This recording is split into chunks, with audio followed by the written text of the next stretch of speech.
자, 오늘 진도 나갑니다. 화면 봅시다.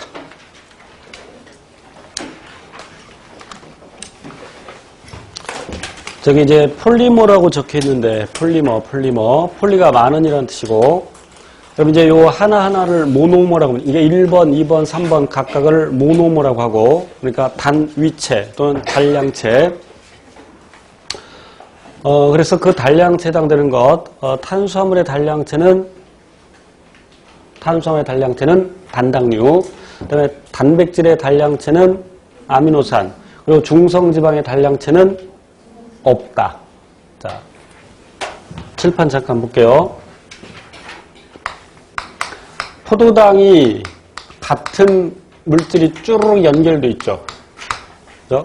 그러면 이 폴리머의 단위체, 그러니까 예를 들어서 이게 포도당이라면 포도당이 단량체가 되는 거죠. 단량체.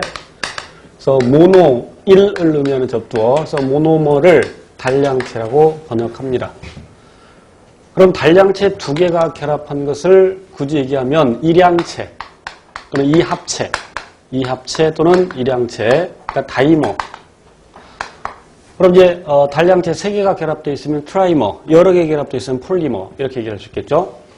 그럼 포도당과 포도당이 여러 개 쭈루룩 결합되어 있는 그 녹말 쭉 연결되어 있는 거, 이건 우리는 중합체 이렇게 얘기할 수 있겠고.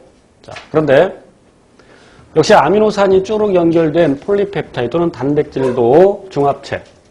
그러나 중성지방은 글리세롤 한 분자에 세 분자의 지방산이 결합되어 있는데, 그럼 이 경우에는 단량체가 있어요, 없어요?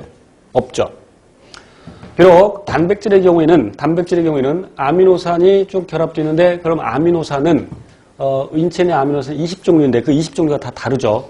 설령 여기 20개의 아미노산이 서로 다른 종류의 아미노산 20종류가 쭉 연결되어 있다 하더라도 그 아미노산의 기본 구조는 탄소의 수소, 그리고 여기 NH2, 그리고 COH, 이 구조는 아미노산이 동일합니다. 그럼 아미노산 20종류라는 얘기는 여기 R로 표시하는 이 녀석의 종류가 다르다는 얘기죠. 그러니까 저는 이것을 무엇에 비유하냐면 서울역에서 출발해서 부산까지 가는 KTX 18호차까지 있는데 1호차부터 18호차까지 그 내용물, 그러니까 거기 타고 있는 승객들은 다르죠. 그러나 그 객차 1번 객차나 2번 객차는 다 똑같이 생겼죠. 외관은. 그래서 기본 구조가 똑같다 이렇게 하고, 그래서 아미노산도 단량체라고 할 수 있다. 그러나 중성지방을 구성하는 글리세롤과 지방산은 단위체가 아니다. 이때 단위체가 결합해서 중합체를 만들 때 물 분자가 하나 떨어져 나가죠. 물 분자가 하나 떨어져 나갑니다. 여기 지금 H와 또 다른 단량체 OH기 사이에 두 개 떨어져 나가면서 물 빠져나오죠. 그래서 합성되는데 이것을 탈수합성 또는 축합이라고 얘기하죠. 그럼 반대로 이 중합체를 분해할 때 반대로 물을 첨가해야 되겠죠. 그래서 물이 첨가되어서 H기 붙고 OH기 붙고 그래서 분해가 되는데 이것을 가수분해라고 하죠. 자, 그러니까 탄수화물, 단백질, 지방이, 물론 지방은 중합체는 아니지만 역시 결합 끊어질 때는 가수분해인데, 어쨌건 여기 중합체의 가수분해. 그래서 탄수화물, 단백질, 그리고 지방은 중합체는 아니지만 소화기관 내에서, 소화강에서 분해되는 소화는 가수분해에 해당이 되죠. 그래서 그 소화 효소가 바로 가수분해 효소가 되는 겁니다. 그래서 탈수합성 가수분해라는 용어를 기억하셔야 되고, 이제 탄수화물의 종류로 갑니다. 탄수화물의 종류. 이미 지난 시간에 작용기를 공부하면서 탄소와 산소가 이렇게 결합되어 있을 때 이것을 카르보닐기라고 했죠. 근데 카르보닐기가 왜 같이 탄소 골격 끝에 있는 경우를 뭐라 그랬어? 알데하이드. 그리고 탄소 골격 내부에 있을 때를 케톤기라고 했죠. 알데하이드기, 케톤기. 그래서 이 알데하이드기를 갖고 있는 탄수화물을, 당을 알데하이드라고 하고, 알도스라고 하고, 더 붙여 알도스. 그 다음에 이와 같이 케톤기를 갖는 경우에 케토스라고 합니다. 다시 당을 크게 두 종류로 나눌 때 케톤기를 갖고 있는 케토스와 알데히드기를 갖고 있는 알도스로 나눌 수 있죠.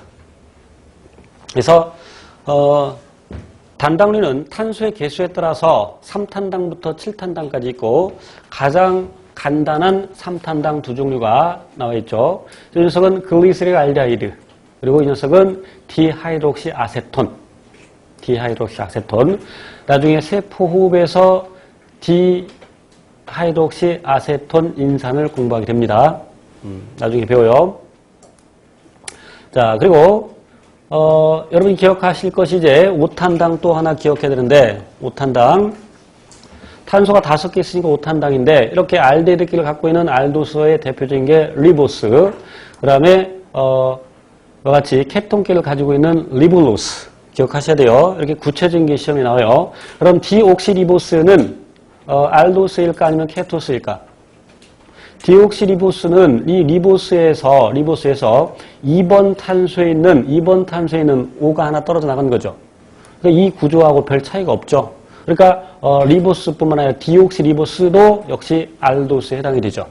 여기서 중요한 것은 이 카르보닐기가 골격 끝에 있느냐 골격 내부에 있느냐를 기억하셔야 되고, 또 반드시 기억해야 될 이제 6탄당 대표적인 게 포도당이 있죠. 포도당은 이와 같이 알데히드기를 갖는 알도스, 갈락토스도 마찬가지. 그리고 요 과당은 케톤기를 갖고 있는 케토스죠. 이게 포당 그리고 갈락토스, 과당 구조식은 다르죠.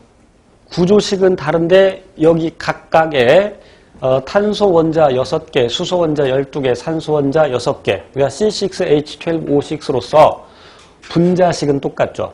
분자식은 그 분자를 구성하고 있는 원자의 종류와 개수를 전부 다 써주는 겁니다. 그래서 C6H12O6 이게 분자식.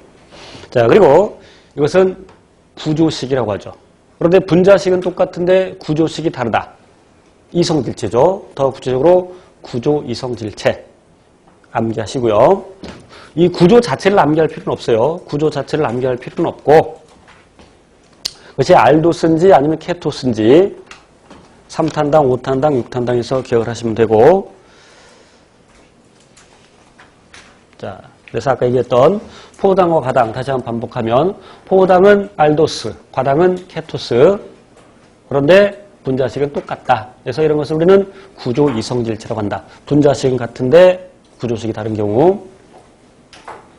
포도당을 나타낼 때 이와 같이 평면 구조로 나타낼 수도 있고 입체 구조로 나타낼 수도 있고, 물론 이건 사슬 형태로 나타냈는데 사슬형이라고 합니다. 이건 고리형이죠. 자, 그런데 단당류는 수용에 의해서 주로 고리 형태입니다. 다시 단당류는 수용에 의해서 주로 고리 형태로 존재합니다. 그러면 수용에서 지금 포도당 나타내고 있는데, 수용에서 이런 포도당, 사슬형의 포도당이 있어 없어? 이런 형태의 사슬형의 포도당이 수용에 있어 없어? 우리말이 어려워? 자, 다시